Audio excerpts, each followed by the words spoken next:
El sol se deslizaba tras las colinas de Granada, teniendo el cielo de un rojo ardiente, como si supiera que la tragedia estaba a punto de restallar. En el altar, decorado con rosas blancas y olivos, Clara temblaba bajo su velo, su corazón latiendo con una mezcla de esperanza y temor. Entonces, el golpe resonó. La mano de Alejandro, su prometido, impactó contra su mejilla, silenciando a los invitados. El murmullo de la multitud se desvaneció en un silencio sepulcral. Clara, con la mejilla ardiendo, no levantó la vista. Sus manos, que hace un momento sostenían un ramo de flores, ahora colgaban inertes. Frente a ella, Alejandro, con el rostro crispado por una furia que nadie entendía, parecía tan sorprendido por su acto como los demás. Pero no había tiempo para explicaciones. Desde el fondo de la multitud, una figura se alzó con una determinación que cortó el aire como un cuchillo. Mateo, el hermano mayor de Clara. Mateo, de 32 años, era un hombre de carácter reservado, con una vida marcada por la lucha silenciosa de ser gay en un pueblo donde las tradiciones pesaban más que los corazones. Sus ojos, oscuros como la noche andaluza, brillaban con una mezcla de rabia y amor protector. Camino hacia el altar con pasos firmes, ignorando las miradas de los invitados, que oscilaban entre el shock y la curiosidad. «Basta», gritó, su voz resonando en la plaza. «No permitir que esto continue». Clara levantó la mirada, sus ojos encontrándose con los de su hermano. Había algo en esa mirada, una súplica muda, una conexión que solo ellos entendían. Desde niños, habían sido inseparables, enfrentando juntos los prejuicios de un mundo que no siempre los aceptaba. Mateo había sido su refugio cuando su madre, viuda, se casó con Alejandro años atrás, integrándolo como su padrastro. Pero ahora, en este día que debía ser de celebración, todo se desmoronaba. Alejandro dio un paso atrás, su rostro pálido. No es lo que parece, balbució, pero sus palabras se perdieron en el viento. Los invitados, muchos de ellos familiares lejanos o vecinos de toda la vida, comenzaron a murmurar. Algunos señalaban a Clara, otros a Alejandro. Pero Mateo no les dio tiempo para especular. Tomó la mano de su hermana y la alejó del altar, ignorando las protestas del sacerdote. ¿Qué haces, Mateo?, susurró Clara, su voz temblorosa pero firme. No estaba enojada, no aún. Había algo en ella que se negaba a rendirse, incluso en ese momento de humiliación pública. Mateo no respondió de inmediato. La llevó hasta un rincón apartado, bajo un olivo centenario, y la abrazó con fuerza. No dejaré que nadie te lastime, dijo, su voz quebrándose por primera vez. La boda, que había sido planeada durante meses como el evento del año en el pueblo, estaba ahora en ruinas. Pero para Mateo, eso no importaba. Lo único que importaba era Clara, su hermana pequeña, la persona por la que habría dado la vida. Y mientras el sol se ocultaba tras las colinas, algo en él se incendió. Una determinación feroz de descubrir por qué Alejandro, el hombre que juraba amarla, había levantado la mano contra ella. Esa noche, mientras los invitados abandonaban la plaza en un silencio incómodo, Mateo comenzó a atar cabos. Recordó las tensiones en la casa durante los últimos meses, las discusiones a puerta cerrada entre Alejandro y Clara, las miradas esquivas de su madre, Sofía. Algo no estaba bien, y él lo sabía. Pero lo que on no podía imaginar era cuán profundo era el secreto que Alejandro guardaba. Un secreto que amenazaba con destruir no solo la boda, sino toda su familia. A la mañana siguiente, el pueblo de Ronda estaba en ebullición. Los rumores corrían como el viento entre las calles empedradas, cada uno más exagerado que el interior. Algunos dicen que Clara había provocado a Alejandro, otros que él estaba borracho, y unos pocos susurban que Mateo había exagerado al detener la boda. Pero Mateo no prestaba atención a los chismes. Estaba sentado en la cocina de la casa familiar, una antigua finca en las afueras, con Clara frente a él. ¿Por qué no me contaste que algo había mal? Preguntó Mateo, su voz suave pero cargada de preocupación. Clara, con ojos marcadas bajo los ojos, jugueteaba con una taza de café. No quería preocupar, respondió ella, evitando su mirada. Además, no pensé que llegaría a esto. Clara comenzó a relatar, en fragmentos entrecortados, como su relación con Alejandro había cambiado en los últimos meses. Al principio, todo parecía perfecto. Él era encantador, un hombre de 40 años con una carrera exitosa como arquitecto en Málaga, viudo tras la muerte de su primera esposa. Cuando se casó con Sofía, la madre de Clara y Mateo, parecía el comienzo de una nueva etapa para todos. Pero con el tiempo, Alejandro se volvió controlador, especialmente con Clara. Criticaba su ropa, sus amistades, incluso la forma en que hablaba. Y luego, estaban las discusiones, cada vez más frecuentes, donde él levantaba la voz y ella se quedaba en silencio. Pero nunca me había tocado hasta ayer, dijo Clara, su voz apenas un susurro. Mateo apretó los puños bajo la mesa. Quería gritar, romper algo, pero se contuvo por ella. En cambio, le tomó la mano y le permitió que lo resolvieran juntos. Esa tarde, Mateo decidió confrontar a Alejandro.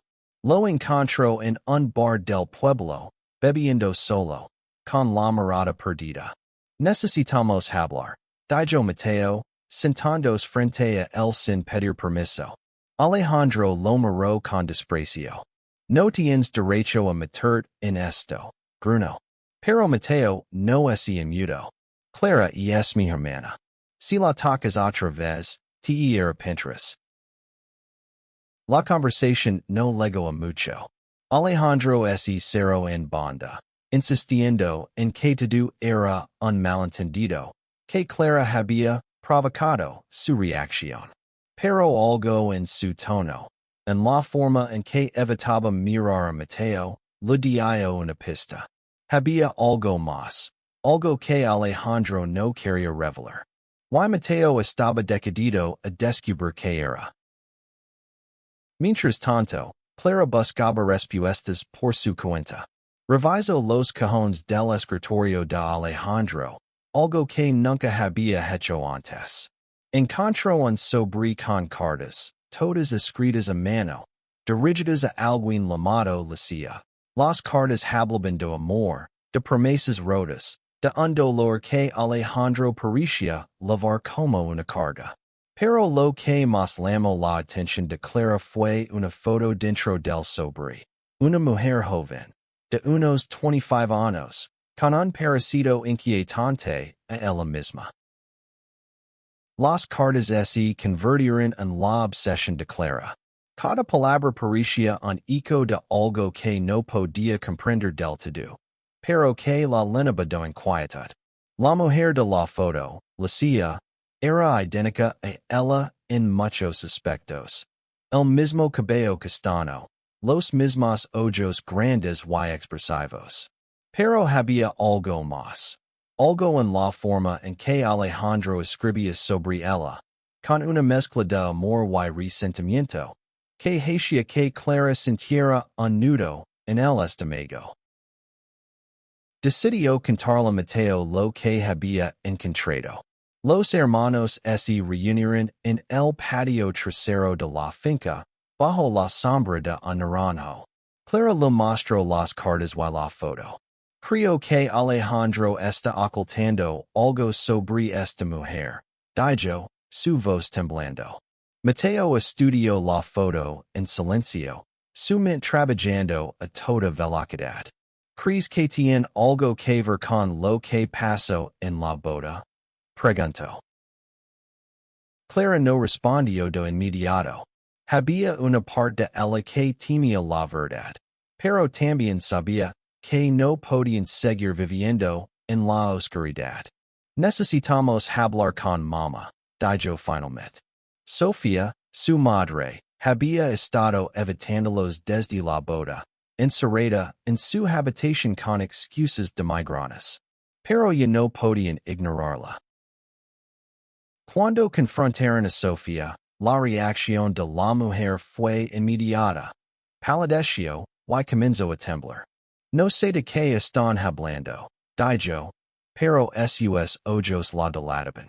Mateo, con una paciencia que apenas podía mantener, le mostró la foto de Lucia. ¿Quién es ella, mamá? ¿Por qué Alejandro tiene estas cartas?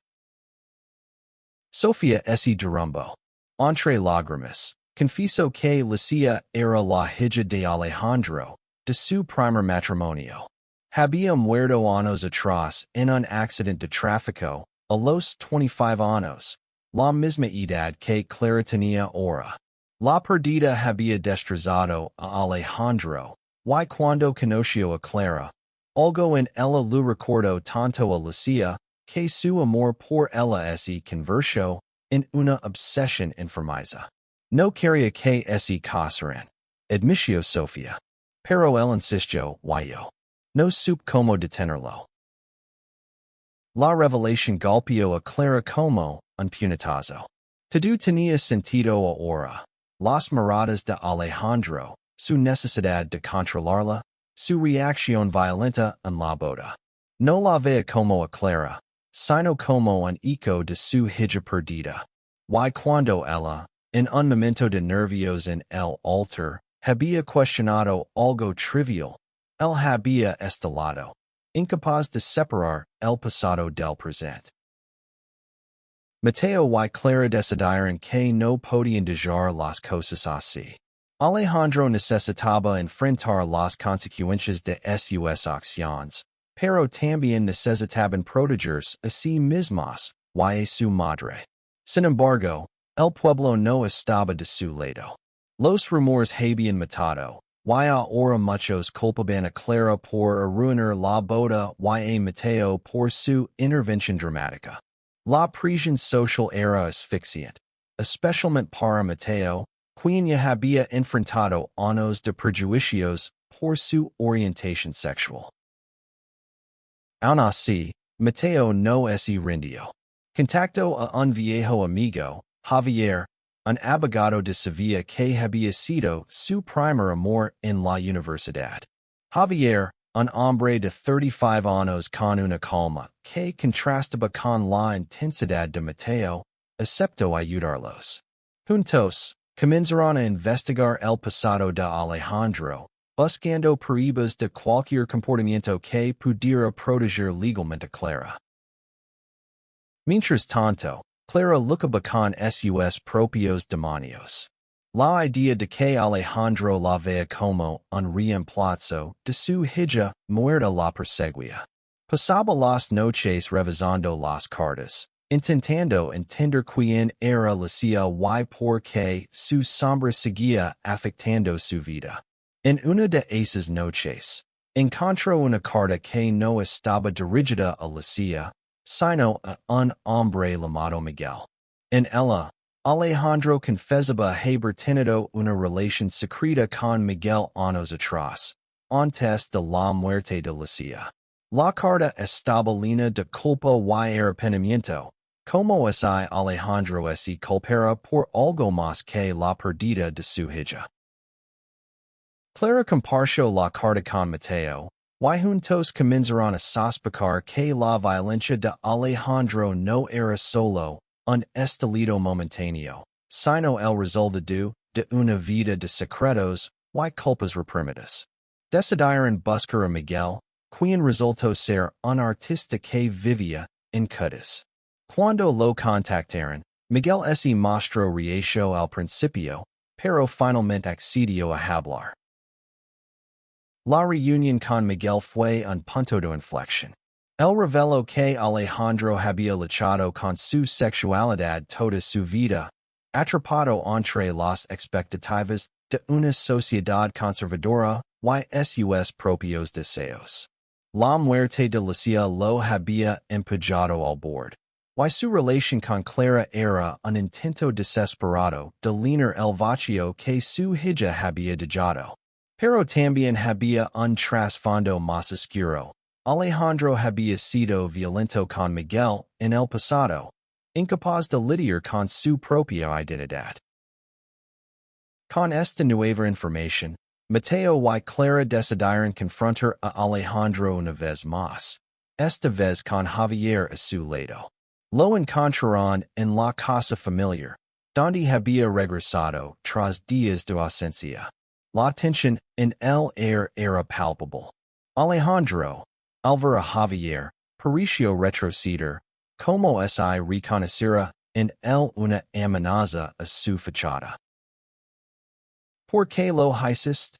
Preguntó Clara, su voz firme a pesar del temblor en sus manos. ¿Por qué me trataste como si fuera ella? Alejandro intentó negarlo todo, pero las cartas y la presencia de Miguel, quien había accedido a estar presente por videollamada, lo correlaron. Por primera vez, el hombre que siempre había proyectado control se derrumbó. Entre celosos, Alejandro confesó que nunca había superado la muerte de Lucia, y que ver a Clara, tan parecida a ella, lo había llevado a un punto de no retorno. Admitió que su violencia no era solo un error, sino una manifestación de su propia lucha interna, una lucha que incluía su sexualidad reprimida y la culpa que lo consumía. Mateo, que había permanecido en silencio, dio un paso adelante. No tienes derecho a lastimar a mi hermana por tus propios demonios, dijo, su voz cargada de una furia contenida. Pero también había compasión en sus palabras. Mateo, que había enfrentado su propia batalla por ser aceptado como hombre gay, entendía el peso de vivir una mentira. Sin embargo, eso no justificaba las acciones de Alejandro. Javier intervino, explicando que Clara podía presentar cargos por agresión, y que las cartas y el testimonio de Miguel eran pruebas suficientes. Pero Clara, en un acto de violencia, tomó una decisión diferente. No quiero destruir, le dijo a Alejandro. Pero necesitas ayuda. Y nosotros necesitamos seguir adelante. Los meses siguientes fueron un torbellino de emociones.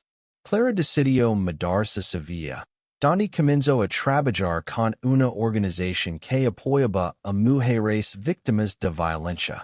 La experiencia, aunque dolorosa, le dio un propósito. Mateo, por su parte, se acercó más a Javier, y lo que comenzó como una colaboración legal se convirtió en una relación profunda y honesta. Por primera vez en años, Mateo sintió que podía ser él mismo sin miedo al juicio. Sofía, la madre de Clara y Mateo, también tuvo que enfrentar sus propias culpas. Había ignorado las señales de la obsesión de Alejandro, y eso la perseguía.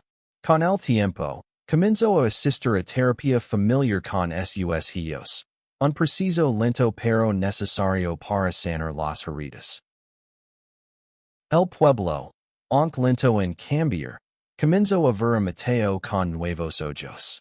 Su Valencia al defender a su hermana lo convirtió en una figura de respeto, incluso para aquellos que antes lo miraban con desdén. La historia de la boda frustrada se convirtió en una especie de leyenda local, pero también en un recordatorio de que el amor y la verdad siempre encuentran una manera de salir a la luz. Un año después, Clara y Mateo estaban de pie en la misma plaza donde todo había comenzado. Esta vez, no había boda, solo una reunión sencilla con amigos y familiares cercanos. Clara había encontrado paz en su nueva vida, y Mateo, ahora comprometido con Javier, sonría con una libertad que nunca había sentido antes. Mientras el sol se ponía sobre las colinas de Granada, Clara tomó la mano de su hermano. Gracias por no rendir conmigo, dijo, sus ojos brillando con lágrimas de gratitud. Mateo la abrazó, sintiendo el peso de todo lo que habían pasado. Siempre estar aquí, respondió. La historia de Clara y Mateo no era solo sobre una boda interrumpida o un hombre atrapado en sus propios demonios. Era una historia sobre el amor fraternal, sobre la valencia de enfrentar la verdad, y sobre la capacidad de sanar incluso después de las peores tormentas. En un mundo que a menudo juzga sin entender, ellos habían encontrado su propio camino, un camino lleno de esperanza y humanidad.